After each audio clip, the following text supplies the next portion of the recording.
Hi good evening everyone, कैसे हो आप लोग यार। हाँ जी। आप बात कर रहे हैं कहीं ना कहीं सी एन अपनी भारतीय से, एंड मैं आपके संग डील कर रही हूँ ऑब्वियसली लॉ एंड इंग्लिश। कल मैंने आपके लिए फर्स्ट इंट्रोडक्टरी क्लास डाली थी, that was the demo class जो मैंने आपके लिए डाला है। एंड मैंने जैसे आपको बताया था कि कहीं ना कहीं we are just going to have 5 demo classes, and उसके बाद उसमें आप आराम से जज कर सकते हो, देख सकते हो आपको समझ आ रहा है या नहीं आ रहा है, are you comfortable with me और not in this online system. And उसके बाद आप ऑफकोर्स कंटिन्यू कर सकते हो after the proper registration with me. ठीक बात है। मैं आपको फिर से बता दूं कुछ बातें, क्योंकि आज हमारे संग नए बच्चे जुड़े हुए हैं, तो मैं आपके लिए कुछ चीज़ें रिपीट करना चाहती हूँ। फर्स्ट, हम ये ऑनलाइन क्लासेस इसलिए रख रहे हैं बिकॉज कहीं पर भी आगे पीछे 2 3 4 महीने तक हमें नहीं लगता कि यार ऑफलाइन चीज़ें स्टार्ट हो पाएंगी। सो क्योंकि आप घर पे फ्री हो, ट्वेल्थ के एग्जाम कब खत्म हो गए और शायद पूरे हुए भी नहीं है आप लोग के कईयों के।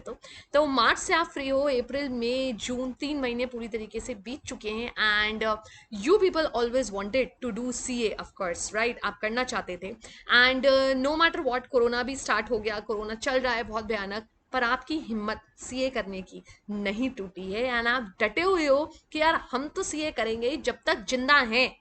तो हम तो सीए करने का हमने सोच लिया अपनी जिंदगी में, जो बहुत बड़ी चीज है बेटा कहीं ना कहीं। एंड कौन कहता है सीए आसान है? मैम कोई नहीं, सब कहते हैं बहुत मुश्किल है। पहली मुश्किल तो यही है आपके लिए कि कहीं ना कहीं आपको इस तरीके से पढ़ना पड़ रहा है। सो कोई बात नहीं, हम तो चैलेंजेस लेने के लिए ही बैठे हुए हैं। सेकेंड, मैं आपको ये सारी क्लासेस इसी प्रकार से देने वाली हूँ। Is just that demo class के बाद हमें पता होगा कि कौन से स्टूडेंट्स हैं हमारे, सिर्फ उनको क्लासेस मिलेगी, बाकियों को क्लासेस ऑब्वियसली नहीं मिलेगी। Touchwood, there is lot of good feedback after the first class of yesterday. कहीं ना कहीं मोर देन 100 व्यूज हैं, एंड आगरा जैसे शहर में हमारे लिए ये भी बड़ी बात है कहीं ना कहीं कि 100 प्रॉपर बच्चे इसको कहीं ना कहीं देख रहे हैं और कोशिश कर रहे हैं अपनी पढ़ाई कंप्लीट कर सकें, which is a big achievement for all of us कहीं ना कहीं। ठीक है। नेक्स्ट, मैंने आपको जैसे बताया था कि लॉ आपके लिए नया सब्जेक्ट है, और जैसे आप क्लास नर्सरी में आई थिंक एबीसी स्टार्ट करते थे, बिल्कुल उसी तरीके से मैं आपके संग लॉ स्टार्ट करूंगी। बहुत आराम आराम से करने वाली हूँ चीज़ों को, हमें कोई जल्दबाजी नहीं है। ठीक है। नेक्स्ट, अब आपके मन में कई सवाल आते हैं कि मैम हमारे पास स्टडी मटेरियल नहीं है। आप कल वाली क्लास जरूर देखिएगा, मैंने उसमें आपको स्टडी मटेरियल डाउनलोड करना सिखाया है। देखो, 3 चीजें हैं। फर्स्ट, हो सकता है आपके पास स्टडी मटेरियल ऑलरेडी आ चुका हो, वेरी गुड। सेकेंड, आप किसी सीनियर को जानते हो जो ऑलरेडी एग्जाम्स दे चुके हैं, क्लियर कर चुके हैं, आप उनसे वो बुक्स अरेंज कर लो। फाउंडेशन की बुक्स में कोई चेंजेस नहीं आए हैं, अगर आप पिछले 1 साल तक की बुक लेते हो तो आप वो बुक ले लो कहीं ना कहीं। थर्ड, अगर वो भी ऑप्शन नहीं है तो आप इंस्टीट्यूट की साइट पे जाके कुछ नहीं, गूगल पे डायरेक्ट डालिएगा CA foundation November 20 law book. आपके पास फर्स्ट ऑप्शन में आईसीआई का साइट खुल जाएगा, एंड उसमें आप अपने सारे चैप्टर्स डाउनलोड कर सकते हैं। मेरा सजेशन पर्सनल हार्ड कॉपी होता है, आप उसका सॉफ्ट कॉपी रखना चाहें या नहीं रखना चाहें, जैसे भी आपकी मर्जी है। ठीक है। आपको साथ में मेरे लिए एक नोटबुक मेंटेन करनी होगी फॉर लॉ प्रैक्टिस, क्योंकि उसमें हम बहुत सारे क्वेश्चंस वगैरह प्रैक्टिस किया करेंगे। नोट्स बनाना हम स्टार्ट करने वाले हैं कहीं ना कहीं सून, तो देयरफॉर आपको एक प्रॉपर कॉपी की रिक्वायरमेंट होने वाली है। ठीक है। थर्ड, आपके मन में सवाल आता है कि मैम मान लो क्वेरीज अगर हमें पूछनी है, मैं जानबूझ के इस चीज़ को जूम पे नहीं ले जा रही हूँ बेटा, क्योंकि क्या होता है जूम पे ना, जब बहुत सारे बच्चे एक साथ बोल रहे होते हैं या आप प्रॉब्लम्स पूछ रहे होते हो, तो उसको ना कन्वर्स करना थोड़ा सा मुश्किल होता है। ये वाले पैटर्न से हमने अभी सीए इंटर की क्लासेस भी ऑलमोस्ट खत्म करी हैं, एक आध चैप्टर उनका बचा हुआ है कंप्लीट करने के लिए, तो therefore it is very easy method. मैं रोज आपको क्लास दूंगी, आप आराम से उस क्लास को देखो, ठीक है, समझो, सुनो, 2 3 बार देखना चाहो 2 3 बार देख लो। एंड उसके बाद कहीं ना कहीं शाम को इवनिंग में 6 to 7 के बीच में आप मुझे कॉल करो आराम से, ये टाइम सिर्फ मैं आपके लिए रखती हूँ, एंड आप उसमें मुझसे जितनी क्वेरीज पूछना चाहते हो आप पूछ सकते हो। सो आपकी प्रॉब्लम्स नहीं आएंगी। आप फर्स्ट टाइम ऑनलाइन कर रहे हो कहीं ना कहीं, तो थोड़ा आपको हेजिटेशन हो रहा होगा, बट विश्वास रखो, धोखा नहीं होगा, अच्छे से होंगी सारी चीज़ें, ये बात तय है। एक और बात बेटा, मैं आपसे रिक्वेस्ट कर रही हूँ, इंग्लिश ना पूरी डिटेल्ड नहीं पढ़ेंगे। देखो यार, तुमने स्कूल में फिर क्या किया अपनी जिंदगी में, हमेशा डांट खाते रहते थे, इंग्लिश नहीं आती, इंग्लिश नहीं आती, इंग्लिश नहीं आती। डायरेक्ट, इनडायरेक्ट, एक्टिव, पैसिव जैसी चीजें ये यार बेसिक ग्रामर और बेसिक चीज़ें होती हैं, हम उतने डिटेल में नहीं जाएंगे, एक एक नंबर के इस पे कभी कभार सवाल आते हैं। जो मेन मेन टॉपिक्स हैं इंग्लिश में, कॉम्प्रिहेंसिव पैसेजेस या नोट मेकिंग, या एक फर्स्ट चैप्टर है बिजनेस कम्युनिकेशन करके 10 मार्क्स का, वो मैं आपको डेफिनेटली ज़रूर अच्छे से कराने वाली हूँ। पर एंटोनिम, सिनोनिम, एक्टिव, पैसिव, ये सब मुझसे उम्मीद मत करना, मैं पहले ही बता के चल रही हूँ आपको। देखो मैं लॉ की टीचर हूँ, इंग्लिश तो मैं साइड में इसलिए कराई दे रही हूँ, वरना आप इंग्लिश करोगे कैसे 40 मार्क्स का, और मेरा फिर बेकार हो जाएगा, क्योंकि 60 मार्क्स लॉ करा दिया तो सिर्फ 60 मार्क्स का पेपर तो ही ना आप अटेम्प्ट करोगे, इंग्लिश भी अटेम्प्ट करोगे कायदे से। तो इस वजह से मैं आपको पहले बहुत क्लियर करके चल रही हूँ, ताकि आपको ऐसा ना लगे कि हमारे संग गलत हो गया या कुछ हो गया। नहीं, मैं बहुत क्लियर हूँ इस चीज़ में, मैं प्रॉपर इंग्लिश कराऊंगी, आपकी कोई क्वेरीज होंगी मैं वो सब करवाऊंगी, परंतु यार इतना डिटेल पूरी, मैं इंग्लिश की टीचर नहीं हूँ स्कूल की, ठीक है, तो मैं उतना नहीं कराऊंगी आपको, ये मैं आपको पहले बता रही हूँ, बट इंपॉर्टेंट आपके सारे टॉपिक्स मैं कवर अप करा दूंगी। ठीक बात है, स्टार्ट करें। कल मैंने आपके संग इंट्रोडक्शन रखा था और मैंने आपको बताया था कि हमारे लॉ में करने के लिए 5 चैप्टर्स हैं। We have Indian contract act, जिसका काफ़ी अच्छा वेटेज है, sales of goods act, partnership act, companies act 2013 and LLP act 2008। Companies act 2013 मेरे दिल के सबसे करीब चैप्टर है, एंड सीए इंटर में ये 60 नंबर का आता है, सीए फाइनल में भी 60 से 70 नंबर का ये अप्रॉक्सीमेट आता है। तो आप समझना, this is going to be huge, ये आपका बेस बनाने वाला है फाइनल तक का। और मैं चाहती हूँ कि आप जब लॉ स्टार्ट करो अपनी जिंदगी में, तो आपको इंटरेस्ट आए, आपको मजा आए, कहीं ना कहीं आप इसे इंजॉय करना सीख सको लॉ को। थ्योरी की तरह इसे बर्डन ना मानो, बिल्कुल भी याद करना है हमें, नहीं यार याद नहीं करना है, हम समझेंगे चीजों को। याद करने के ट्रिक्स मैंने कल आपको पहला ट्रिक एक करा दिया था, आज मैं और चीजें कराने वाली हूँ आपको, छोटे छोटे हिंट पॉइंट्स देती जाऊंगी कि यार ये ऐसे होता है, ये ऐसे याद कर लो, ये ऐसे कर लो, तो सब चीजें हो जाएंगी आराम से। ठीक है, चिल मारो, टेंशन लेने का जरूरत नहीं है अपने को, ठीक बात है। ओके मैम, बताओ यार क्या करने वाले हैं आज हम।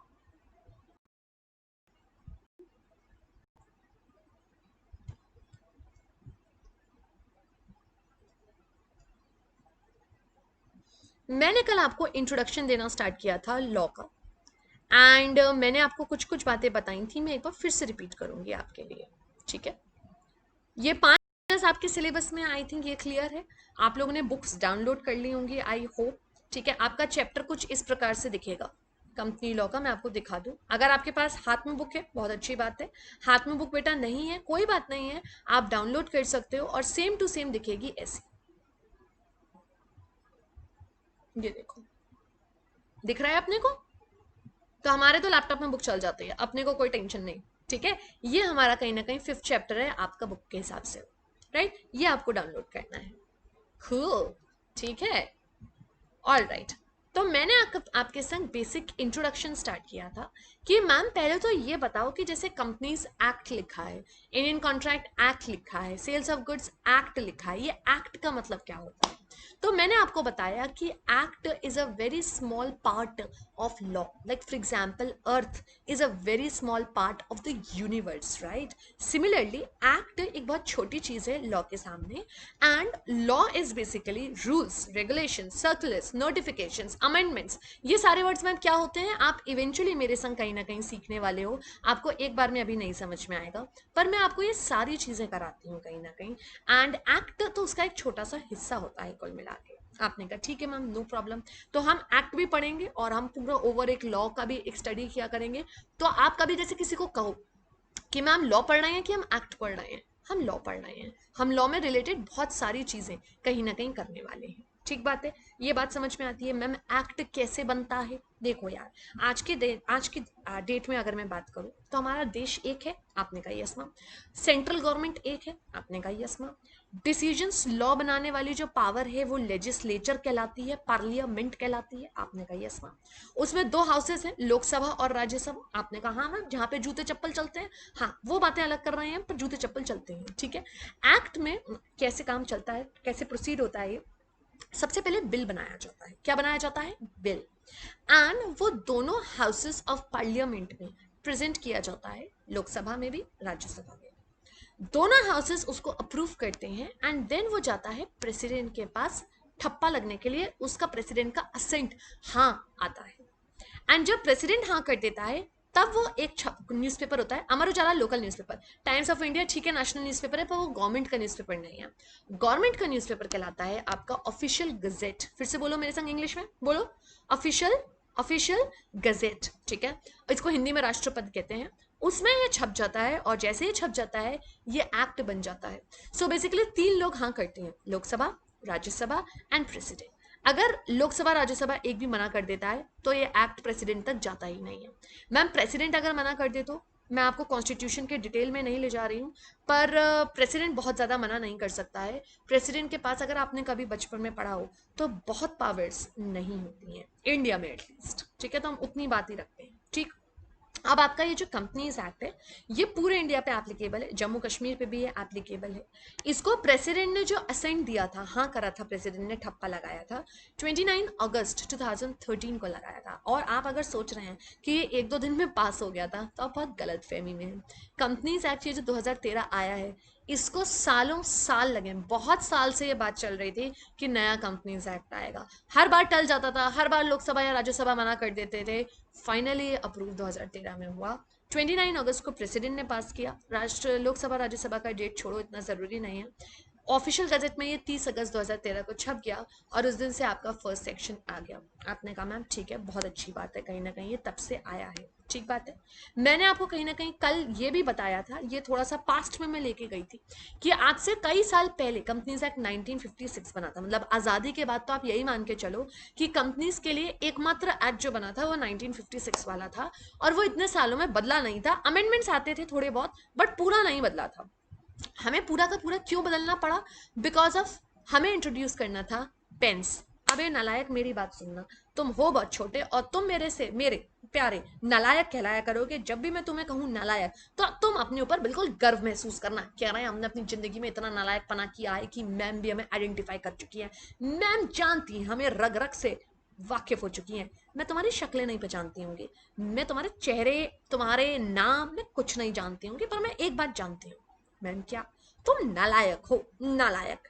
ये पेन्स एग्जाम में मत लिखाना, कई बच्चे इमोशनल हो जाते हैं, कहते हैं हम एग्जामिनर को इंप्रेस करेंगे, पेन्स लिखाते हैं वहां पे। अबे पापी, ये तो तुम्हें याद कराने के लिए पॉइंट है, पेन्स दिमाग में रखना, लिखने के लिए डायरेक्ट 4 पॉइंट लिखना। मैम जी अल्फाबेट भी नहीं लिखने? अबे नहीं रे, तुमको मैं जितना भी शॉर्टकट कराऊंगी वो सब तुमको दिमाग में लिखना है, कॉपी में रखना है, एग्जाम में नहीं लिख के आना है रे बाबा, ठीक है।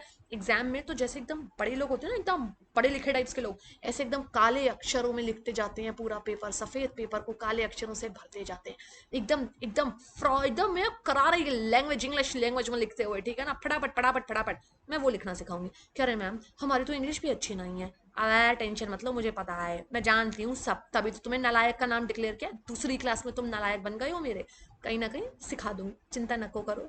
इंग्लिश आए ना आए, याद करने की कैपेसिटी हो नहीं हो, मेरी बात सुनते चलना, मस्त पार कर ले जाओगे, टेंशन नहीं आएगी अपने को जिंदगी में। एक बात की श्योरिटी दे रही हूँ मैं बेटा, और ये आज मैं दूसरी क्लास में ही श्योरिटी दे रही हूँ। अगर आप वाकई में दिल से मेरे पर भरोसा करोगे एंड मेरी बात फॉलो करोगे कहीं ना कहीं, एटलीस्ट 100% नहीं तो 90% 80% भी फॉलो करोगे, आपको फाइनल तक लॉ के पेपर में कोई माई का लाल नहीं है जो रोक सकता है। ये बात की मैं गारंटी दे रही हूँ। आज जब आपको लॉ में एल भी नहीं आता है, आपको कुछ नहीं आता है, उसके बावजूद मैं आपको इस बात की गारंटी दे सकती हूँ। बट इसके लिए आपको मुझ पर भरोसा रखना पड़ेगा एंड कहीं ना कहीं आपको मैं जो कहती हूँ वो मानना पड़ेगा। The moment either of the things go in when, वहाँ चीज़ें खराब हो जाएंगी, ठीक है। कूल। आओ, हमने जो पेन्स के बारे में पढ़ा, देखो यार, पहले जमाने में 500 रुपए का पेनल्टी लगता था, 10 रुपए का पेनल्टी लगता था, 40 रुपए का पेनल्टी लगता था। आदमी कहता था 1 महीने के लिए जेल डाला, वो जेल से निकलना ही नहीं चाहता था, कहता 4 महीने हम जेल में ही रहेंगे, हमें बड़ा मजा आ रहा है, हमें आगे की गलतियों के लिए भी माफ कर देना। 10 रुपए की पेनल्टी, हम कहते थे ले 100 रुपए रख ले, आगे के 9 और माफ कर दियो, कोई दिक्कत नहीं है। अब पेनल्टी हमने कई कई मैटर्स में 10-10 साल की जेल, 25-25 करोड़ रुपए तक की मैक्सिमम पेनल्टीज लगा दी हैं। आप समझना कितनी पेनल्टी है, मजाक नहीं चल रहा है बिल्कुल भी। हमने पेनल्टीज को सीवियर बढ़ाया, स्ट्रिक्ट किया। फर्स्ट, सेकंड, इलेक्ट्रॉनिक चीजें इंट्रोड्यूस हुई। 1956 में इलेक्ट्रॉनिक रिकॉर्ड्स, कंप्यूटर वंप्यूटर कुछ होता नहीं था, इलेक्ट्रॉनिक फाइलिंग नहीं होती थी। आप जानते हो संजय प्लेस में ना, हमारे आगरा में इनकम टैक्स का डिपार्टमेंट है, ठीक है।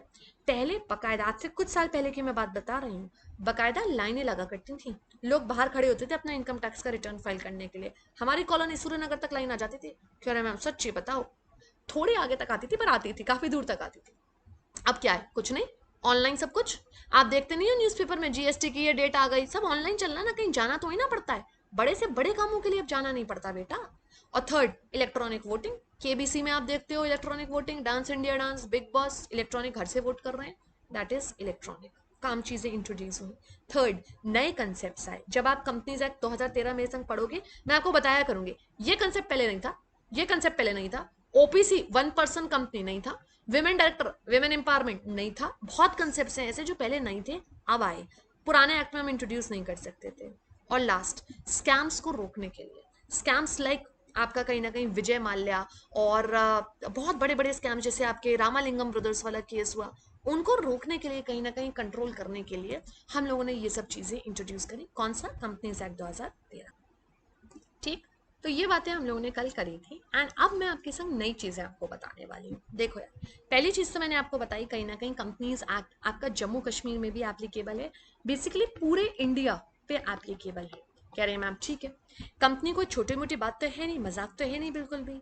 भाई साहब, it is one of the very lengthy act, and इसमें टोटल मिला के 470 सेक्शंस हैं। अंदर कितने सब सेक्शंस, क्लॉजेस, सब क्लॉजेस हैं, उसकी तो हम बात ही नहीं करते हैं। 29 चैप्टर्स में ये पूरा का पूरा डिवाइडेड है। और साथ में इसमें 7 स्केड्यूल्स भी हैं। स्केड्यूल्स लाइक लिस्ट टाइप की होती है। आपके सिलेबस में एक आध लिस्ट आएगी, वो भी इंटर में। अभी आपके पास कुछ कुछ सेक्शंस करने को होंगे। मैम 470 सेक्शन क्या हम कर पाएंगे? फाइनल तक कर लोगे आराम से, चिंता मत करो, इतना परेशान मत हो। अभी से जिंदगी में आगे की मत सोचो, इतने आगे की। ठीक है, तो आपके इतने सेक्शंस हैं, 470 सेक्शंस हैं, 29 चैप्टर्स हैं एंड 7 स्केड्यूल्स हैं। ये नंबर आप करने के लिए जरूर से कर लीजिएगा कहीं ना कहीं। ठीक बात है, ये नंबर आपको पता होने चाहिए। आपने कहा ठीक है मैम। अब मैं आपको एक मस्त बात बता रही हूँ, ये आपके फ्यूचर के लिए भी काम आने वाली है। नॉर्मली हर चैप्टर में, हर एक्ट में बेसिकली सेक्शन 1 जो होता है ना, वो इंट्रोडक्टरी सेक्शन होता है, और ये हमें जिंदगी में कभी नहीं करना होता। ये महा बेकार का सेक्शन होता है, इसका कोई लॉजिक ही नहीं होता, कुछ नहीं करना अपने को। हाउएवर उसके बाद एक सेक्शन आता है, दैट इज सेक्शन 2।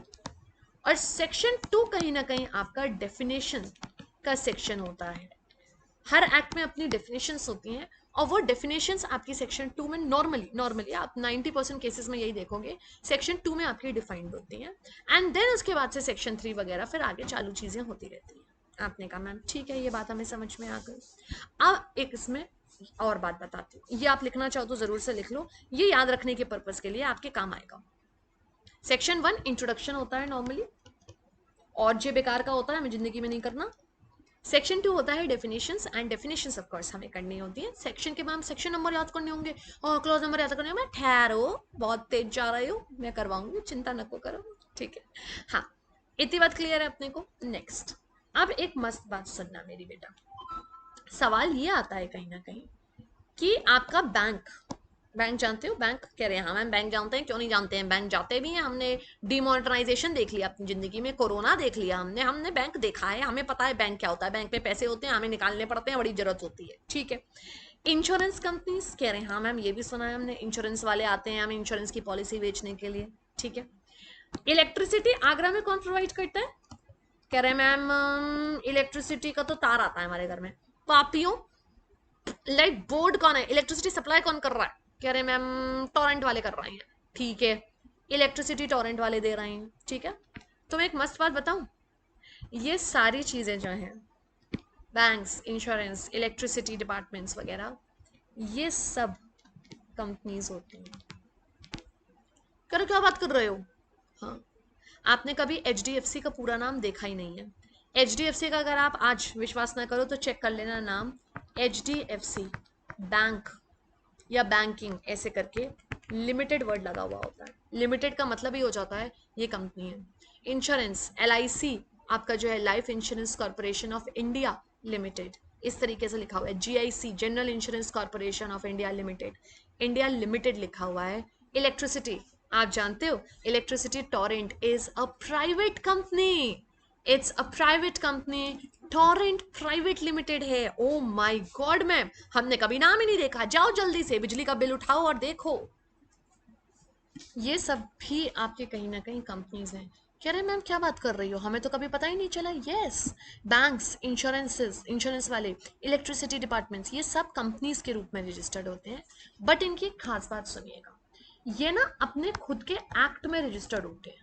जैसे बैंक्स हैं, उनका एक एक्ट है अपना खुद का, बैंकिंग रेगुलेशन एक्ट 1949, उसके तहत रजिस्टर करे जाते हैं। इंश्योरेंस का एक्ट है, इंश्योरेंस के दो एक्ट हैं, इंश्योरेंस एक्ट 1938 और IRDA 1999। ये IRDA का फुल फॉर्म है basically insurance regulatory development authority, तो आपका डेवलपमेंट एक्ट कह लो 1999 का। नेक्स्ट थर्ड, इलेक्ट्रिसिटी का अपना खुद का एक्ट है, इलेक्ट्रिसिटी एक्ट 2003। और एक चौथी चीज और है, that is special act. Special acts होते हैं जिनके तहत अपनी खुद की कंपनीज इनकॉर्पोरेट कर दी जाती हैं, सो वो अलग चीज होते हैं, स्पेशल एक्ट्स ही बने हुए होते हैं अपनी स्पेसिफिक कंपनीज के लिए। तो बेसिकली बैंक्स, इंश्योरेंसेस, इलेक्ट्रिसिटी और स्पेशल एक्ट्स भी कंपनीज के तहत ही रजिस्टर्ड होते हैं, कंपनीज ही होते हैं। अब सवाल ये आता है कि इन पे यार कंपनीज एक्ट लगेगा या इन पे अपना स्पेसिफिक एक्ट लगेगा। क्या बैंक कंपनीज एक्ट को फॉलो करे या बैंकिंग रेगुलेशन एक्ट को फॉलो करे? क्या इंश्योरेंस कंपनी इंश्योरेंस एक्ट को फॉलो करे या कंपनीज एक्ट को फॉलो करे? बिकॉज दो एक्ट हो गए ना, और हो सकता है कुछ एक्ट अलग बात करते हो, कोई एक्ट अलग बात करता हो, ऑपोजिट बात करते हो, तो फिर उस केस में क्या किया जाएगा? That is a very important question. तो मेरी बात ध्यान से सुनना बच्चे, एक तो ये बी है, ये आई है, यहाँ पे मैं ई की जगह एक वर्ड अंडरलाइन, लेटर अंडरलाइन करूंगी, जनरेशन ऑफ इलेक्ट्रिसिटी। ठीक है, बात वही है याद रखने के लिए। और ऐसे स्पेशल एक्ट्स, ठीक है, ध्यान से सुनना मेरी ये दो बातों को, आपको ये पूरी बात समझ में आ जाएगी। बैंक्स पे, इंश्योरेंस कंपनीज पे, इलेक्ट्रिसिटी पे और स्पेशल एक्ट्स पे कायदे से कंपनीज एक्ट एप्लीकेबल होता है। कायदे से कंपनीज एक्ट 2013 आपका एप्लीकेबल है, यानी ये कंपनी के प्रोविजंस कंपनी एक्ट के तहत वाले फॉलो करेंगे, उनके जो अंडर में लिखा हुआ है चीजें वो इनके ऊपर एप्लीकेबल होंगी। बट ये तब तक एप्लीकेबल होंगी जब तक कंपनीज एक्ट का इनके इन रिस्पेक्टिव एक्ट से कोई कंफ्लिक्ट, कोई लड़ाई, कोई भेदभाव नहीं है। पर अगर कंपनीज एक्ट अलग बात करने लगे और इनका रिस्पेक्टिव एक्ट अलग बात करे, तो कौन जीतेगा? मेरे बच्चों याद रखना, शॉर्टकट बता रही हूं मस्त, बिग्स। क्या आप बिग्स पहचान गए? Banking, insurance, generation of electricity and special act. Bigs, नाम में ही बिग्स है, ये भारी पड़ेगा कंपनीज एक्ट 2013 से।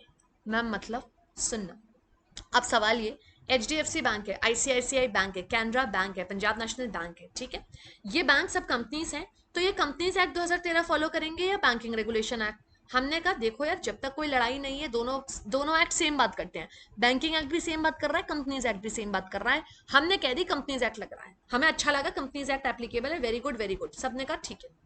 मान लो बैंकिंग एक्ट कुछ और बात करता है और कंपनीज एक्ट कुछ और बात करता है। मैं आपको एग्जांपल देती हूँ, जो प्रॉफिट लॉस वगैरह बनते हैं ना, बैलेंस शीट बनती है, आपने सुना होगा ना ये नाम, तो वो कंपनीज एक्ट में अलग तरीके से बनती है और बैंकिंग रेगुलेशन एक्ट के अपने अलग प्रोविजन हैं बैंक्स के लिए।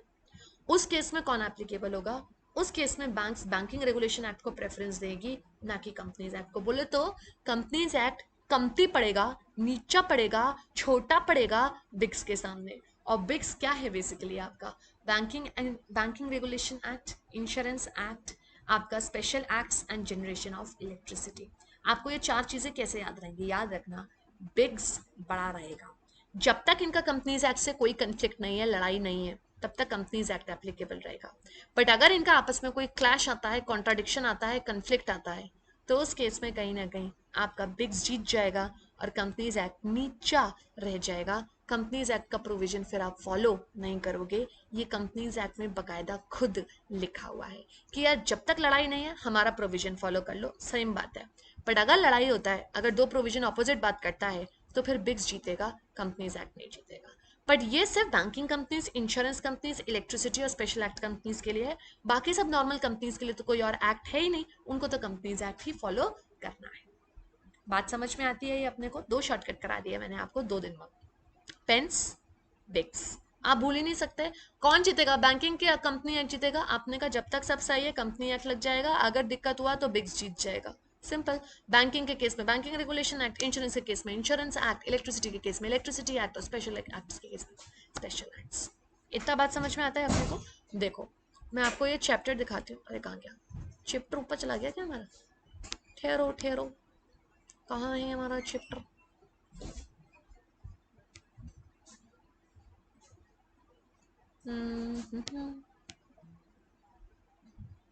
ये रहा, ये देखें, ये आपका फर्स्ट पेज है बेसिकली।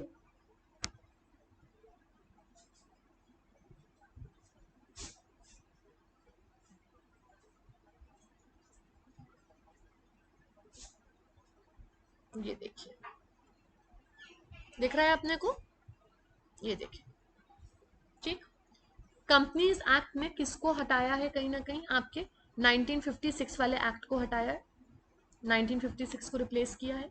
क्यों आया हमारा, कहीं ना कहीं मैंने आपको उसका शॉर्टकट बता दिया है, आप अपने हिसाब से एक्सप्लेन कर लेना, पेंस, ठीक है। ये नोट्स बनाने हैं आपको, बुक में इतनी जगह नहीं होगी ऑब्वियसली, इसलिए मैं आपको कहीं ना कहीं कह रही हूँ कॉपी मेंटेन करने के लिए, ठीक है। आप सुनना, टोटल कितने सेक्शन है भाई, 470 सेक्शन है, 29 चैप्टर्स हैं और 7 शेड्यूल्स हैं, ठीक, क्लियर है अपने को।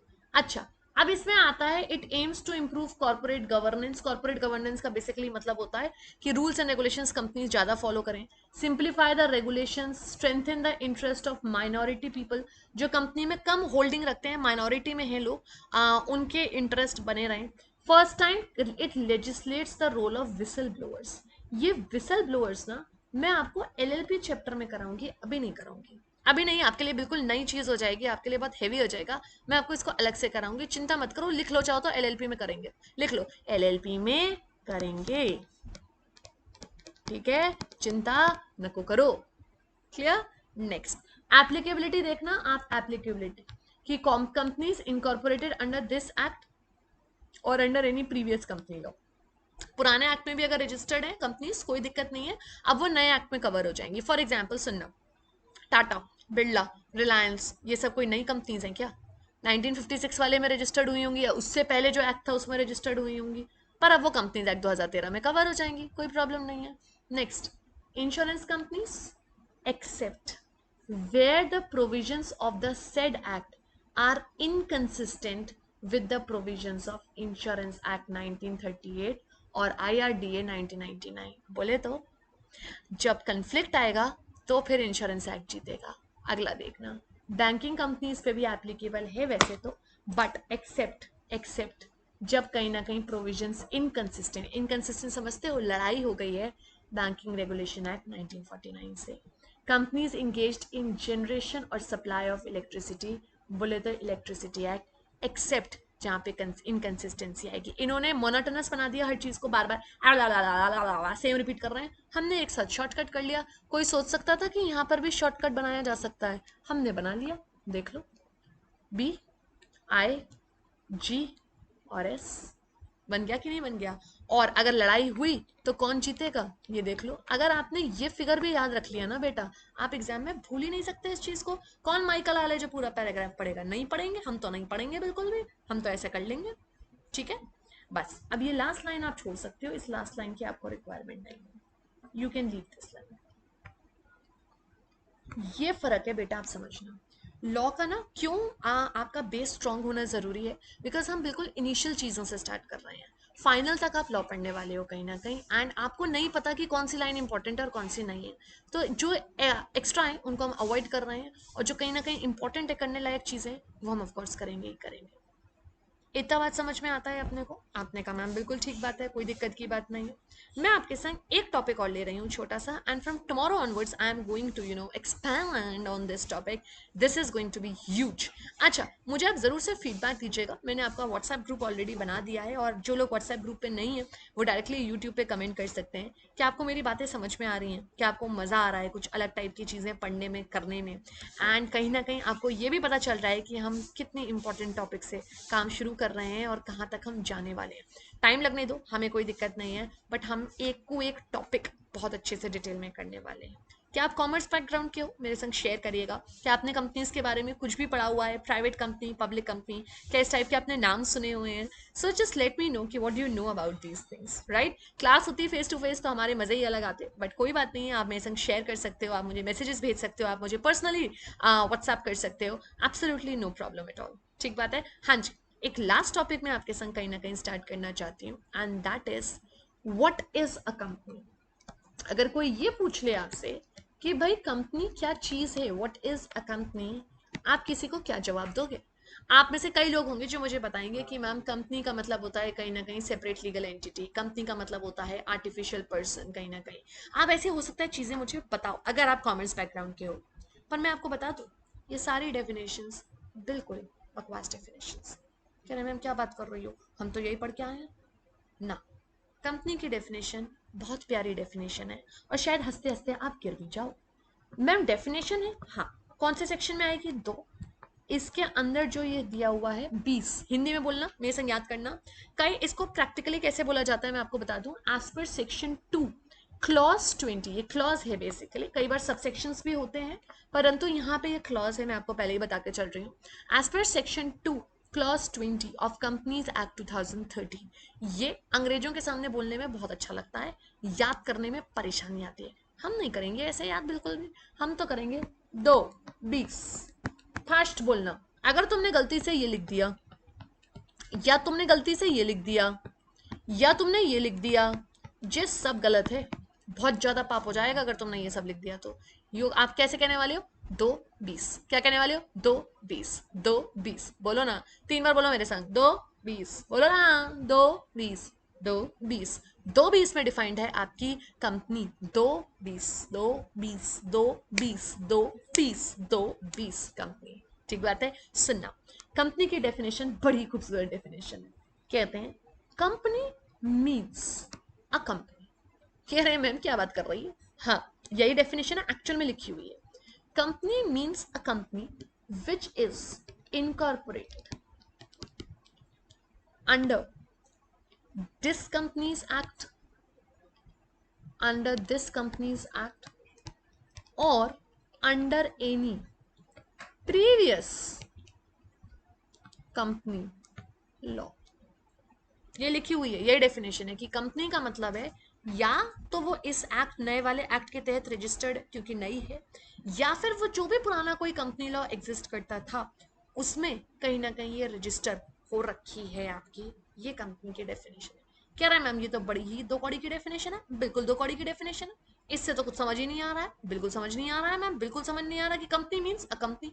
ये तो वही बात हो गई, अगर मैं आपसे पूछ रही हूँ ध्रुव आप कौन, ध्रुव बताना चालू करते हैं, I am a boy, I am from Peters, I am from this, I have studied class 12th, I have given my exams in March, everything, I say no, no Dhruv no, don't tell me you are this and this, just say Dhruv मैं ध्रुव हूँ, बस ये बता दो। कह रहे ma'am ये कैसी डेफिनेशन है, यही डेफिनेशन है।